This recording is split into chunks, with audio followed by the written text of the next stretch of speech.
Elaine Cortez. Presente, Juliana Pereda. Aqui, 2 mães 2 educadoras. e convidados muito especiais. Começa agora, Reunião de pais. em pauta, filhos, família, sociedade e as lições de vida que não estão sendo feitas em casa e nem na escola. Um exercício de consciência e reflexão para as provas reais. Tempo e espaço para uma autoavaliação. Afinal, quantos problemas precisam ser repetidos para que a gente encontre a resposta?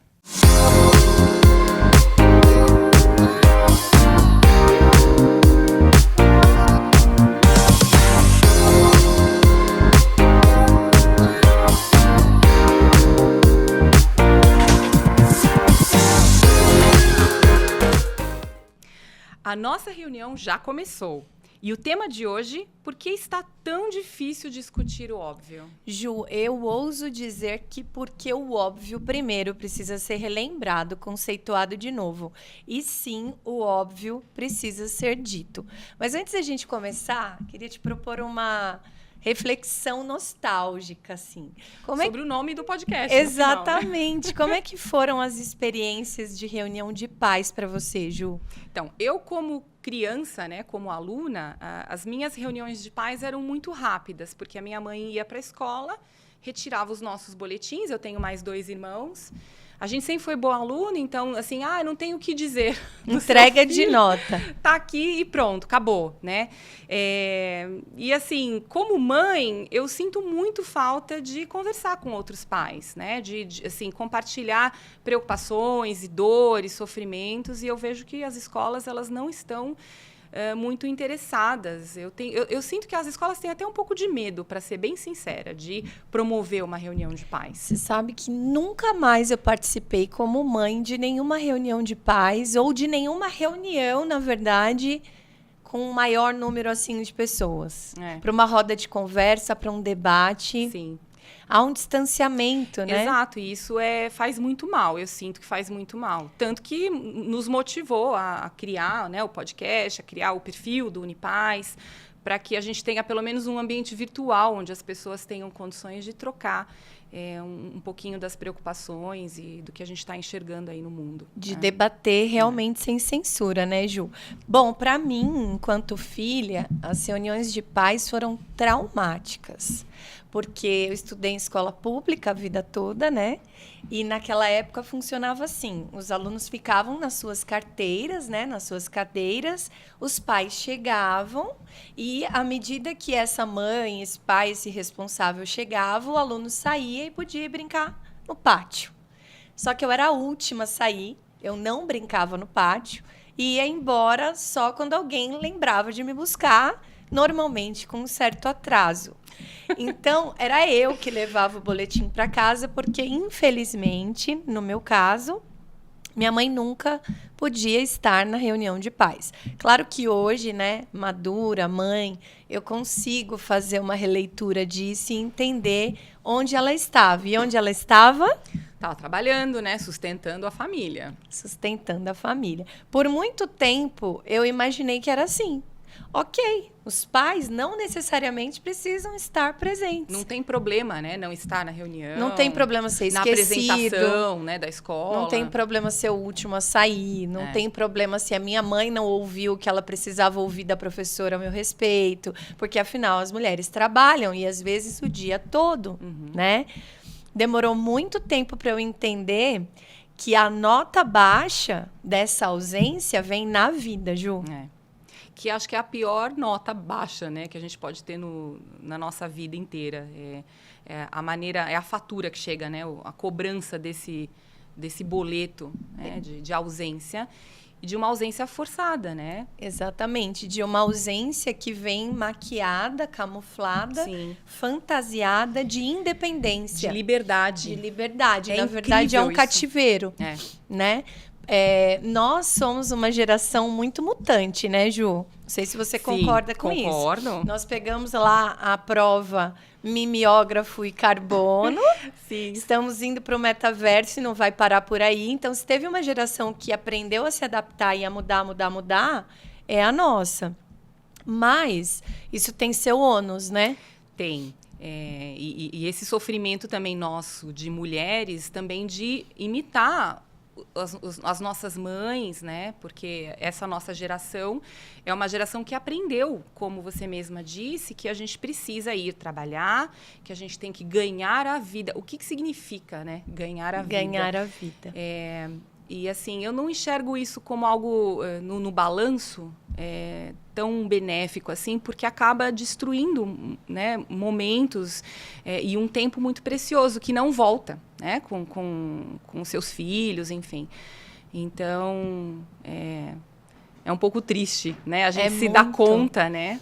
É muito triste, porque eu costumo dizer para as famílias que nós temos 7 verões e a infância acabou, pelo menos a primeira infância, né? Sim. Segundo a Organização Mundial da Saúde, a partir dos 10 anos, oficialmente adolescentes. A gente costuma olhar para 12, 13 anos com a perspectiva do ECA, que é o Estatuto da Criança e do Adolescente. Uhum. Quando a gente pensa em cumprimento de medida socioeducativa, delito, 12, 13 anos.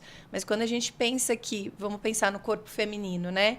Uma menina pode menstruar aos 9, aos 10, aos 11 anos, essa adolescência começou. Sim. 7 verões e acabou a infância. É muito pouco, né? Muito Se for pouco. parar para pensar, a gente não tem tempo a perder com a nossa família, com os nossos filhos. E eu fiz essa escola errada. Uhum. E o triste que a gente precisa lembrar é que não tem repetência para maternidade, para maternar. Você não consegue voltar e repetir aquele ano jamais. Sim. E eu segui o que? A minha referência. As mulheres simplesmente saem, trabalham, ficam 12 horas fora. 12, 14, 16, 18. Eu já cheguei a ficar 20, já trabalhei 30. Tudo em nome de um crachá, de uma profissão, de uma função, de um status, Sim. de uma colocação. E de poder dizer assim, eu sou independente. Eu pago. Eu pago, eu banco as coisas. Eu banco. Exato. E eu acho que é o tema central da nossa reunião de pais de hoje, né? Tanto que, assim, o que nos motivou, né, e o que está nos servindo aqui de pano de fundo para a conversa é um texto que a gente leu, nós duas, do padre Paulo Ricardo, que se chama Por que ficou tão difícil defender o óbvio, que é como eu me sinto hoje, a gente defendendo questões óbvias como a família precisa ser protegida, a vida precisa ser protegida, né? Os filhos, a infância dos nossos filhos deve ser protegida e como isso se transformou em assim, monstros, né? Nos tempos atuais. E aí também puxando um gancho para um vídeo que está dentro desse texto e que também tem um título muito interessante, é A Mão Invisível que Destrói as Famílias. Que mão é essa, Ju? Então, e aí eu vou jogar para você traçando esse pano de fundo. O padre, no vídeo que ele descreve, ele mostra um gráfico da renda per capita das pessoas, da família, desde 1000 anos antes de Cristo até 1700, né?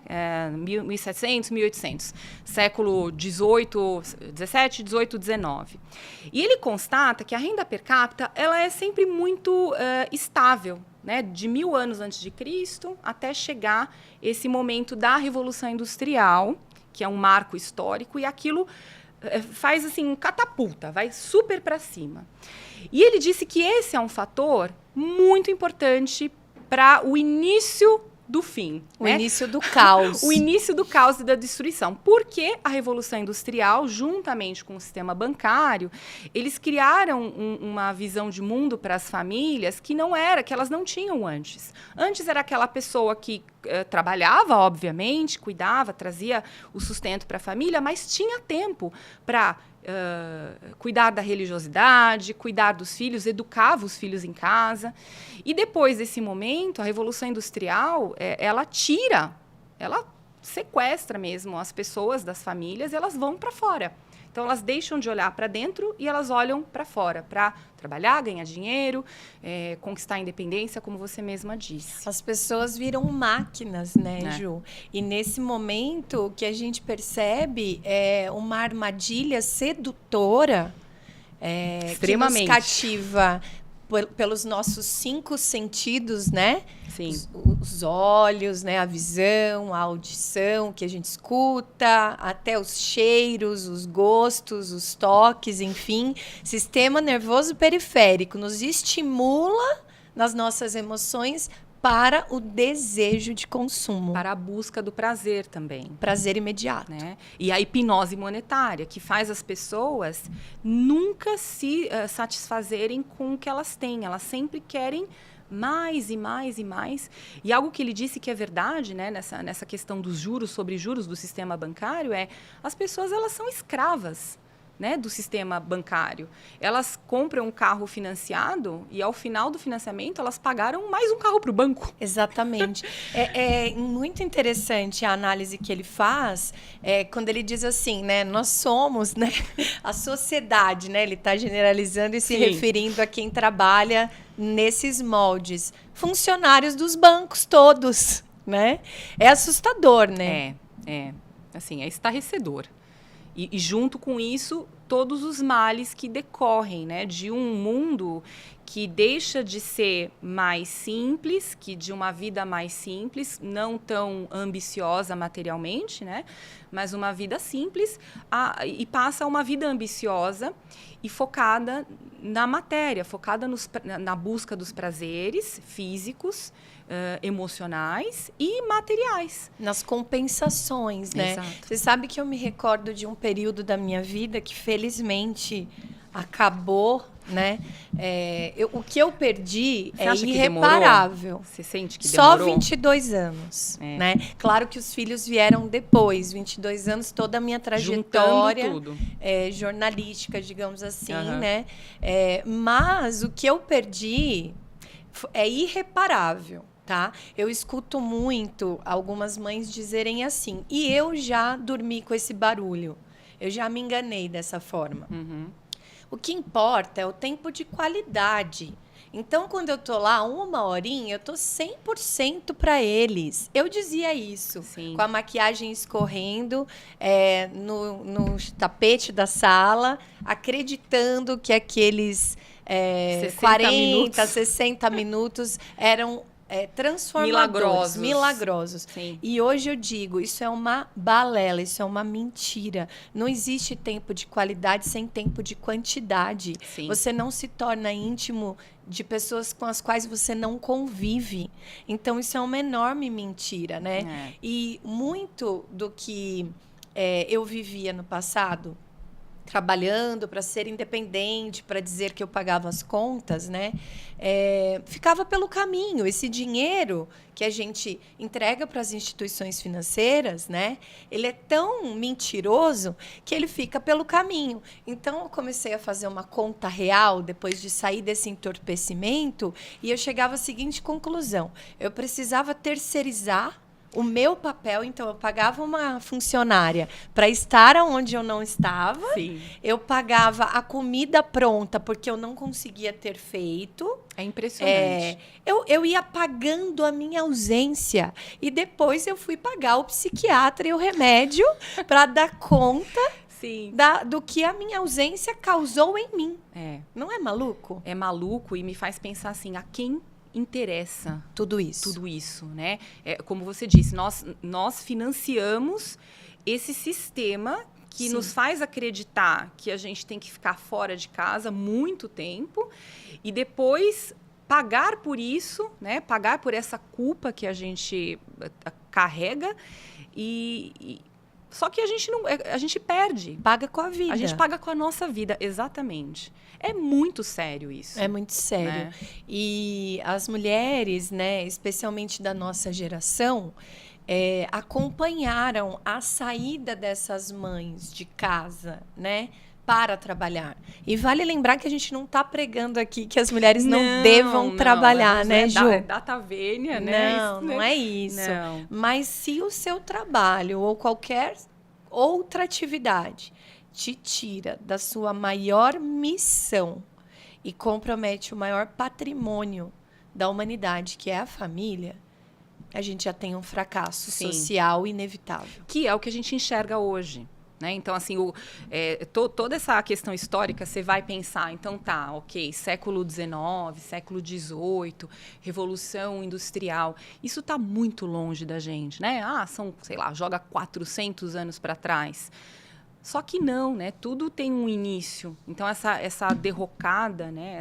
Esse processo de destruição, ele também leva um tempo, né? E o que a gente enxerga hoje na nossa vida, na nossa sociedade, é um pouco consequência desses erros todos, né? Dessa sequência de erros que trouxe essas famílias despedaçadas que a gente enxerga, né? Sim, esse hedonismo, sim, né? Essa busca pelo prazer e pela satisfação imediata, essa comparação, esse status que vai sendo estabelecido por uma indústria do mal, que quer trazer modelos e padrões de vida dos quais a gente não precisaria ter, né? E isso vale desde a etiqueta de qualquer peça de roupa ou tênis até o enlatado que vai parar no seu armário. Tudo nos influencia. Né? Exatamente. E a mensagem publicitária agressiva, arrebatadora de você precisa disso para ser feliz. Sim, e você tem que se colocar em primeiro lugar. Sabe essa conversa toda? Isso me incomoda muito. A vida é curta, né? Eu tenho que ser feliz hoje. Né? Vivo hoje, vivo o momento como se não houvesse amanhã. Ora, bolas, gente, a família não é nada disso, né? Família é sofrimento, é entrega, é serviço. Se a gente for pensar, você está ali a serviço de outras pessoas. E essa rede de proteção, ela cresce em virtudes e você cria pessoas mais aptas, né, emocionalmente também falando, espiritualmente aptas para lidar com as dificuldades, com as mudanças do mundo. A gente precisa da fortaleza que é a família. Sim. Só que se você destrói, né, se você dá passa uma rasteira na família, você... E sabe o que é triste, Ju? As pessoas saem de casa, pai e mãe saem de casa, né? E dizem que é em nome da família. E acreditam nisso. E acreditam piamente. E ficam bravas se alguém vai, de repente, questionar. Né? Eu faço tudo isso por eles. Sim. Eu trabalho para poder proporcionar esse tipo de condição, essa vida. Né? Quase que escapa uma marca aqui, a gente tem que tomar cuidado. Mas, assim, eu trabalho para, ao final do meu expediente, passar na loja de brinquedo e levar alguma coisa para casa para compensar a minha ausência. Muitas vezes eu fiz isso, né? Levei o vício do açúcar desenfreado e também do consumismo, porque era toda semana um brinquedo que estava, na verdade, distraindo a minha culpa. Né? E é isso que a gente vê. É engraçado que a minha trajetória profissional, ela não foi tão traumática assim, mas algo me salvou, eu acho. Eu tenho essa percepção por conta do meu trabalho ser no ramo de educação. Eu era professora, enfim, e o trabalho do professor, ele já é naturalmente um trabalho um pouco mais flexível, né? Alinhado à vida escolar, se a gente for pensar. Mas na minha função como empresária, desde muito cedo, porque quando eu tinha 25 anos, a gente trouxe a escola, né, para a escola que eu gerencio. Eu tinha esse controle do tempo. Então, eu me lembro de trabalhar bastante nos primeiros anos e aos poucos, eu fui aprendendo a delegar, porque eu já, desde cedo, enxergava a importância de eu estar muito presente na vida das minhas filhas. Então, eu era, assim, agora olhando, né, assim, no retrovisor, eu sinto como isso foi importante, porque eu almoçava todos os dias com elas. Gente, hoje ninguém senta mais junto para comer, né? Para fazer uma refeição. É um presente, né? É um presente. É um marcador de memória, né? Exato. Assim, se elas ficavam adoecidas ou tinham algum problema, eu podia... Era você que medicava. Exato, eu medicava. Ou quando amamentava, inclusive, assim, eu estava trabalhando, era hora de amamentar, eu corria para casa tinha sempre uma rede de suporte, porque você Porque precisa... a gente precisa, né, de uma rede de apoio. De a família e pessoas que te ajudam, mas assim, eu fazia questão, sabe? Eu ficava acabada no final do dia, mas eu faço questão de ir para almoçar, eu faço questão de dar o banho. Não, quer que dê banho? Não quero que dê banho, eu quero eu dar o banho. Sim. E isso para mim foi assim, acho que a melhor coisa que podia ter acontecido. E para ela, sem dúvida. E para ela, Exato. sem dúvida. Já eu tive a infelicidade de ter síndrome de burnout. Precisei quase morrer para voltar a viver, né? Pela exaustão. Porque nós viramos máquinas das máquinas. Nós somos o produto de todas essas indústrias. Então, como que aconteceu comigo? Eu achava que eu tinha que dar conta. Mas a conta não fecha. Basta a gente pegar as 24 horas, que são as mesmas no relógio de qualquer um. Para todos. Né? E pegar essas 24 horas, isso é cronos, é cronológico, é o tempo justo que todos nós recebemos na vida. É o tempo democrático, exatamente. Né? Se tem algum direito que é entregue a todos com justiça e igualdade, é o tempo. É o tempo, é o sol. E é a moeda mais valiosa de todas. Sim. Porque você troca tudo pelo tempo. Então, as 24 horas menos as 12 que eu trabalhava, sobram 12. Uma criança, em média, precisa dormir 8 horas, sobram 4. Se essas 4 coincidissem com a minha escala de trabalho e eles na escola, era um dia a menos no calendário. Nunca mais vai existir um dia como hoje. Ele já está passando. Sim. Então, é muito triste você precisar chegar a esse ponto, né? Para poder perceber que tem alguma coisa fora do lugar. Sim. E que tem alguma coisa que não se encaixa. E a gente foi delegando para quem? Com a nossa ausência. A gente vai delegando para pessoa, ou familiares, né, que é o que a gente enxerga. Então, entra uma avó na jogada, que aí deixa de cumprir o seu papel de vó e acaba cumprindo o papel de mãe. Sim, então, porque assim, vó é vó, mãe é mãe. Ela perde o direito de ser vó, de fazer o que as vós deveriam fazer. E entram na linha de frente para ajudar nessa... Aliás, o mundo tem falta de vó, né? Nessa sabedoria anciã. Não, o mundo, ele tem falta de você... De mãe. De mãe.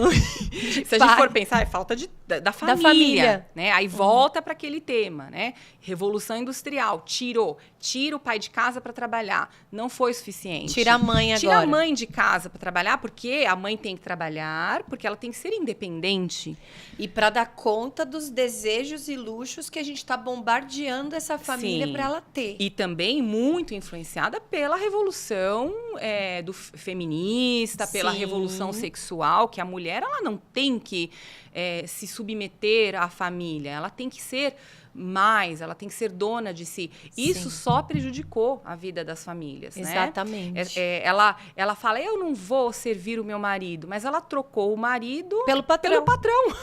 Exatamente. Que em muitos casos, né? E um patrão que, assim, se não gostar do serviço dela, minha filha... Tchau, vai embora, demite. Então, assim, que troca foi essa, né? Que as mulheres fizeram. E as crianças vão para onde?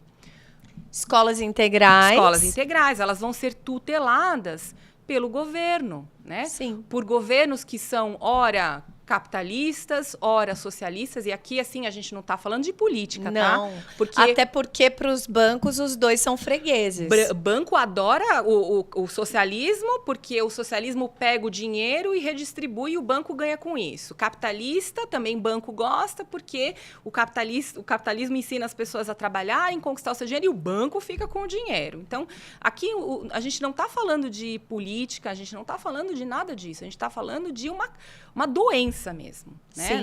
Essa crise das famílias. É a origem, né? Porque a gente olha para a febre social e a gente precisa discutir a causa, o agente intruso da febre, né? Quem é o causador de tudo isso, de todos esses sintomas que a gente tem visto, que estão cada dia mais graves, né? Que estão batendo na porta do quarto dos nossos filhos todos os dias. Não, que estão entrando pelo celular. Pelas telas que os nossos filhos acessam e que a gente às vezes não tem noção. Exatamente. O tanto de pai que se surpreende com algumas coisas que surgem nas redes sociais. Às vezes eu coloco no perfil do Insta lá do Unipais, mas peraí, isso aí eles estão vendo sim, né? Então a gente precisa abrir os olhos. E você sabe uma coisa que a gente percebe fazendo uma análise desse vídeo, desse texto e da vida, né? Porque é uma projeção do que a gente encontra no dia a dia, no cotidiano. A gente percebe que as nossas agendas, né? Pai e mãe, que saíram e delegaram paternar, maternar, educar, cuidar, formar, porque é a educação primordial, a primária, é a educação formadora que começa em casa. Não é responsabilidade da escola fazer isso. Absolutamente não. E a gente percebe que esses que saíram das suas funções principais, eles passam a lotar a agenda dos seus filhos para que também não sobre tempo para essa criança ser filho, ser criança. Então, eu vou pôr numa escola integral, aí eu matriculo na escola X, na escola Y, no instituto tal. Vai para o clube Z. Sim, que é assim, não, todas as tardes estão ocupadas ali, né?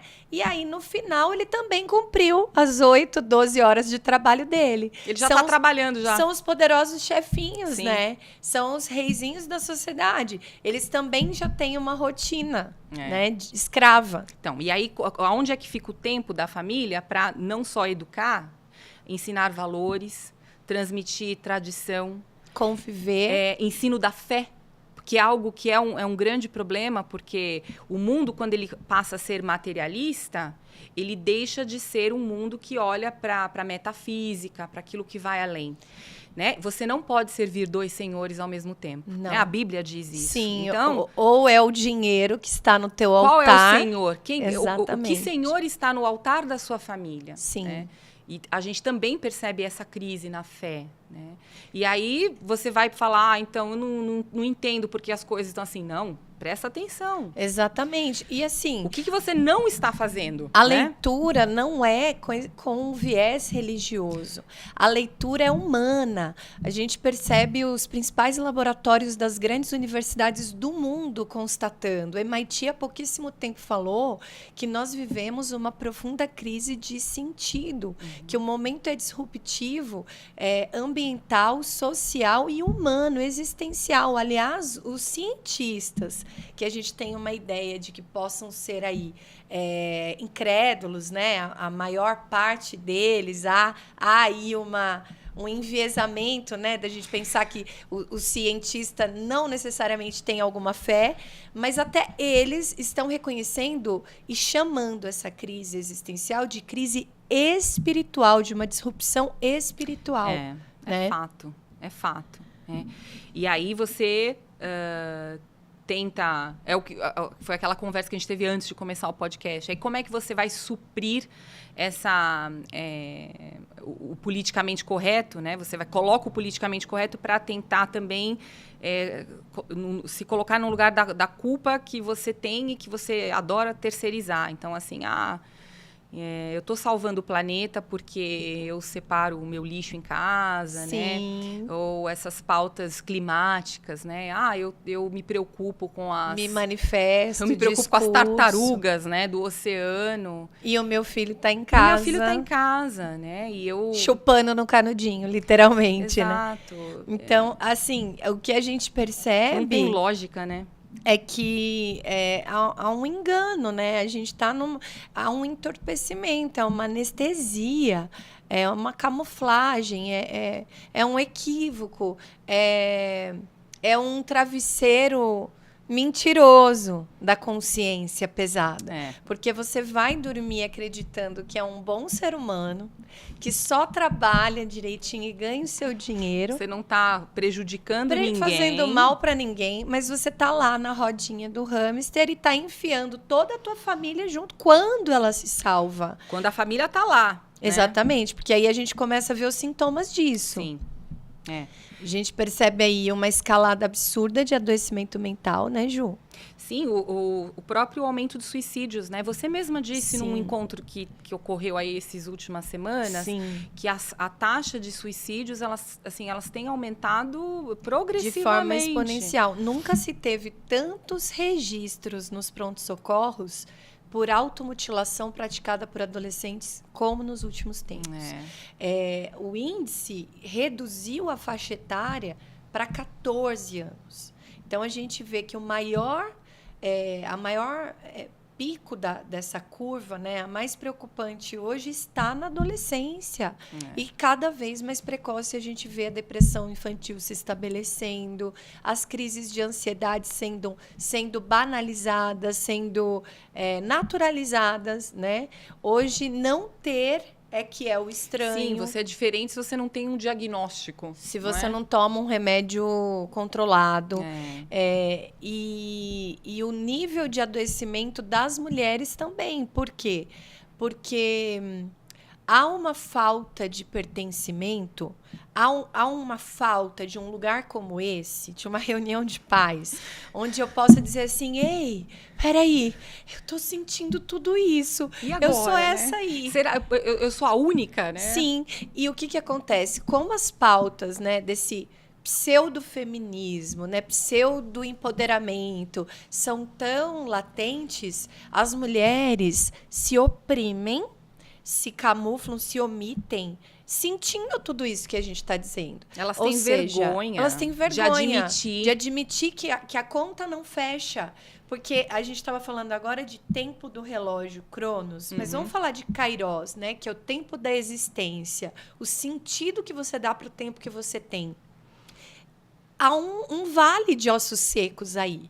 E as mulheres percebem, só que elas não têm para quem dizer. Então, se naturalizou tomar um antidepressivo, com todo respeito à psicologia, até porque a gente trabalha com ela, mas... Ok, marca ali uma sessão com um terapeuta, um psicólogo, e a gente vai terceirizando a saúde, a vida e o bem-estar, né? Sim. Primeiro eu mando meu filho para a escola e para uma babá, ou para uma funcionária, ou para alguém da família, ou para o vizinho, ou para a escola integral. Não deu conta dessa agenda cheia de cursos para eu poder ser independente e empoderada? Beleza, então agora eu mando ele para o psicólogo, para o terapeuta, para o Instituto A, B, C, D, E. Não deu conta? Manda para o psiquiatra. E se não der conta, é para o coveiro. Porque, infelizmente, é para o cemitério que a gente vai mandar os nossos filhos. Sim. E toda uma civilização, né? que não tem sensibilidade para as pessoas que estão dentro da sua casa. Sim. É um olhar tanto para fora. E quando eu digo olhar para fora, às vezes dentro de casa você está olhando para fora, né? Olhando para o celular. Sim, porque a gente está falando do sair, né? Você falou bem esse ponto. Mas não é só um simples estar também. Isso é presenteísmo. Você está ali de corpo e é uma luta que você tem que travar dentro de casa. Eu acho que assim, todos nós temos essa luta. Sim. Né? Se a gente se colocar nessa posição de pessoas falhas, porque todos nós somos. É uma luta, mesmo tendo consciência do mal que faz, a gente também precisa estar sempre batalhando. Sim, né? Porque é aquilo, né? O mal que eu não quero, esse eu faço, né? E o bem que eu quero fazer, esse eu não faço, é o que a Bíblia diz. E essa batalha, né? Porque as pessoas com toda essa... É uma batalha muito dentro, né? Ela é interna. Ela é interna. É assim, é a carne, que é isso aqui, essa matéria, esse corpo... E que fala alto em muitos espírito. Momentos, né? Porque é o sofrimento da carne, é você se privar das coisas em prol de algo que é maior do que isso. Maior. Acho que essa é a grande miséria do ser humano. Sim, né? Não renunciar. Não entender o amor sacrificial. Sim, né? Então. E é por isso que essas mulheres também se sentem assim, né? Porque o amor... tem uma frase muito bonita, eu acho que é de José Maria Escrivá, que fala que o amor é como uma vela. Se você entende que amor é uma vela e é doação, é serviço, é verbo, né? É ação, você se consome. você não quer... Para que serve uma vela? Ela não serve para ficar lá inteira. Enfeite. Qual é a função da vela? Ela tem que iluminar. Né? Então, ela se consome. Aquele pavio vai descendo, né? A cera vai descendo. E essa é a finalidade da vela. É para isso que a gente está aqui. E é para isso que a gente está aqui, né? Ora bolas. Porque não é possível que a vida seja só isso, gente. Vamos parar para pensar que a vida seja esse acordar para trabalhar, trabalhar para ganhar, ganhar para gastar, gastar para viver, viver para morrer. Enfim, se você der sorte, fazer isso por uns 80 anos. Faz sentido, Ju? Não, faz nenhum sentido. Nenhum sentido. Eu não consigo acreditar que com essa diversidade real que a gente tem na natureza, no planeta, nas pessoas, nos seres humanos, essa inteligência maior que criou tudo isso, criou de forma tão limitada para a gente virar uma latinha no final das contas, né? Seria muito péssimo. Vai lá e recicla, né? Não faz sentido. Não faz sentido. A gente está aqui por algo maior. E esse algo maior não tem nada a ver com o mundo da matéria, né? Com esse mundo que as grandes organizações, né? O sistema bancário, as grandes empresas fazem a gente acreditar. Sim. E é por isso que a gente entra em conflito. E tomar consciência disso é o primeiro passo. É fácil? Oxa, claro que não é fácil. A gente está aqui como provas disso, a gente precisa vencer muitas batalhas para tentar, para caminhar, né, trilhar um caminho do bem, mas se conscientizar, acho que é a primeira coisa. A gente tem que acordar, despertar para isso e aí pensar, ok, então o que eu preciso fazer para ser uma pessoa melhor, ser uma mãe melhor, trabalhar melhor. E fazer uma reflexão crítica de que não é à toa que há um bombardeio para destruir a família, né?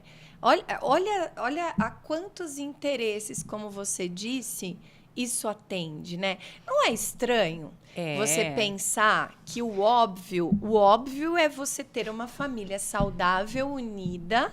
O óbvio é você poder sentar à mesa que você tem em casa e comer junto. O óbvio é todo mundo conseguir dormir, uma quantidade de sono reparador. O óbvio é você trabalhar, sim, mas não se escravizar para perder a sua riqueza maior, o seu tesouro, a sua herança. Isso é o óbvio. E o óbvio virou loucura. Por quê? Porque querem destruir a família. Exato. Existe um plano, né? Uma agenda de destruição. E é uma agenda declarada.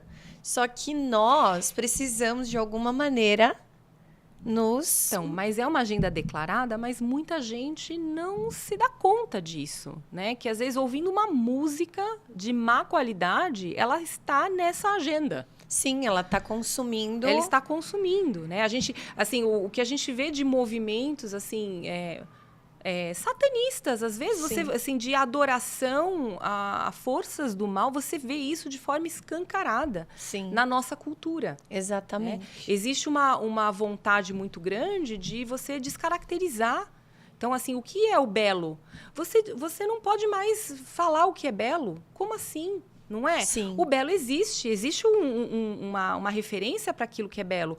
Ou você vai comparar... Eu não aceito isso. Você comparar um quadro de Rafael Sanzio ou uma Capela Sistina com um pedaço, uma banana com um silver tape na parede e falar que isso é arte.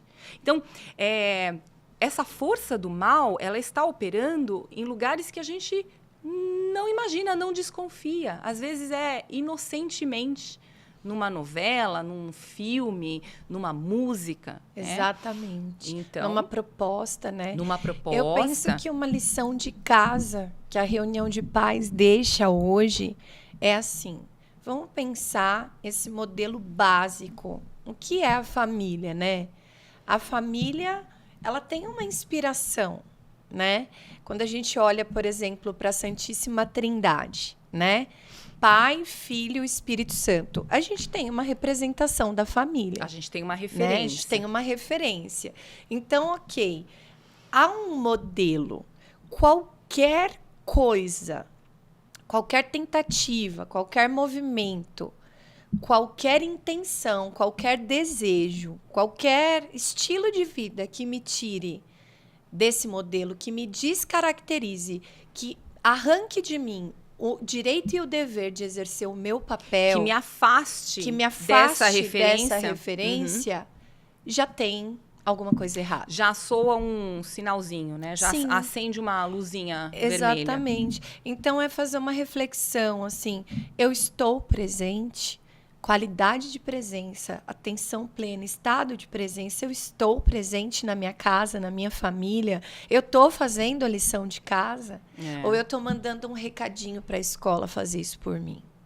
Né? Sim, isso é uma importantíssima reflexão. A gente precisa olhar mais para dentro da nossa família, enxergar o que está acontecendo e começar a tomar atitudes de fato, né? Sim.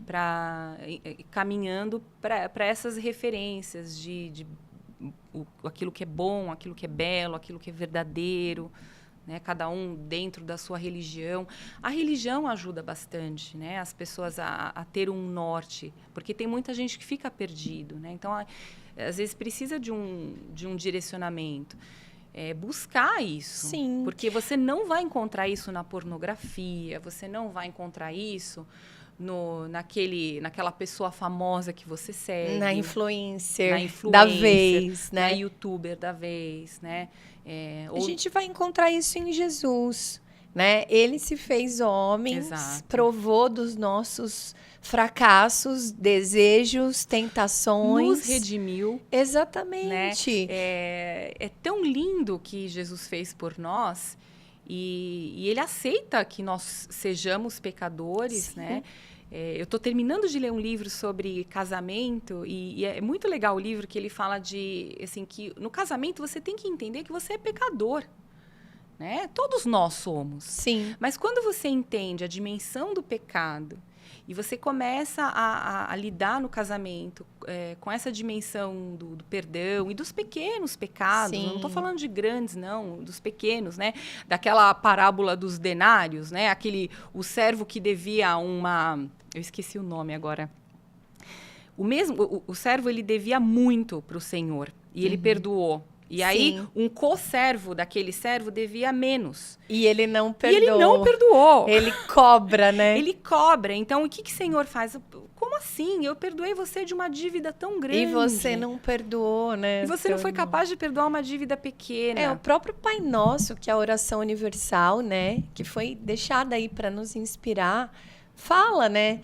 Perdoai as nossas ofensas, assim como nós perdoamos a quem nos tem ofendido. Imagina se o mundo vivesse... Você já imaginou se Deus atender isso? Perdoa como eu perdoo? Opa, eu não perdoo, né? A gente não perdoa, às vezes, as pequeníssimas coisas. Sim. Né? Então, isso começa na família. Porque a gente precisa ser exemplo disso dentro da nossa família. E a falta da consciência de que nós somos 3 em 1, nós somos corpo, alma ou mente e espírito, é muito grave. Porque a ciência, ela dá conta até a página 2. Vai surgir uma situação de luto, vai surgir uma situação de desespero, de adoecimento, seja um adoecimento físico ou da alma. Vai surgir um momento em que você vai precisar crer. E eu preciso saber em quem eu creio. Eu preciso experimentar essa fé prática, racional na vida, antes que seja tarde. Porque as famílias estão sendo destruídas, mas nós estamos fazendo isso dentro das nossas casas. Sim. Né? Não é só um ataque externo e uma falta de proteção, de escudo e uma vulnerabilidade, zero barreira. É também uma destruição que começa no ninho, começa dentro da minha casa, quando eu deixo de olhar para isso. E quando eu, por exemplo, respondo assim: eu sou qualquer coisa não praticante. Não existe não praticante. Você não é. Você não vive, você não tem. E aí, como é que você alimenta esse ser? Porque nós estamos co-criando com Deus, né? Quando a gente cria filhos. É muito poderoso isso. A gente está formando pessoas. É uma responsabilidade enorme, imensa. É um projeto de ser humano. Não é qualquer projeto. Você pode fracassar em tudo. Se você fracassar nisso, o mundo vai ao colapso, como a gente está vendo. Como a gente está vendo. Então, também é você tirar Deus. Você tira Deus da equação, o que sobra? Exatamente. Né? Então, essa também é uma lição de casa, né? O quanto que você tem Deus, né, na sua família e o quanto que você exercita isso, né, pratica os ensinamentos que Deus nos trouxe para melhorar, né, porque é muito fácil cair no vício. Os vícios, as tentações, elas são muito mais sedutoras. Vamos combinar. Exatamente. Né? Quando a gente fala de pecado, né, só para contextualizar, porque talvez quem nos escuta pode ficar com essa dúvida. Pecado é tudo que te separa do amor. E quem é o amor? Ele é uma pessoa. Exato. Né? É o tropeço, o pecado. Né? É aquela pedra que aparece no meio do teu caminho e a gente precisa lembrar que a gente não tropeça no paralelepípedo. Não. Né? A gente tropeça na pedrinha. É ela que entra no sapato. Ela é sorrateira. Ela é sutil, ela é discreta. Né? Então, é muito difícil viver, né? Assim, no caminho oposto do pecado. Se a gente for pensar nas virtudes, muito mais difícil. Mas o ganho que você tem para a sua vida é muito maior. Exatamente. Então, se você, né, Ju, pai, mãe, família, se sente meio na contramão do mundo, tá convocado para nossa parte do nosso reunião de pais, né? E muito longe de querer, como a gente disse antes, né? Muito longe de querer ser dono de verdade. Não. Nossa, muito, muito longe. Porque o intuito da reunião de pais é trazer, inclusive, convidados, né? Pessoas que nos ajudem e nos iluminem com seu conhecimento para que a gente consiga refletir um pouco mais, para que a gente saia desse adormecimento, desse sono profundo e acorde para as coisas que realmente importam. Exatamente. Né? Nessa vida nossa. Para a gente comparecer, para ninguém ser esquecido e para o boletim não chegar desesperador, né? Porque o boletim chega para os pais. Pois é. Eu acho que é isso. É isso, Ju. Começamos, né? Fiquei muito feliz. Também. Então, até a próxima Até pauta. a próxima. Tchau.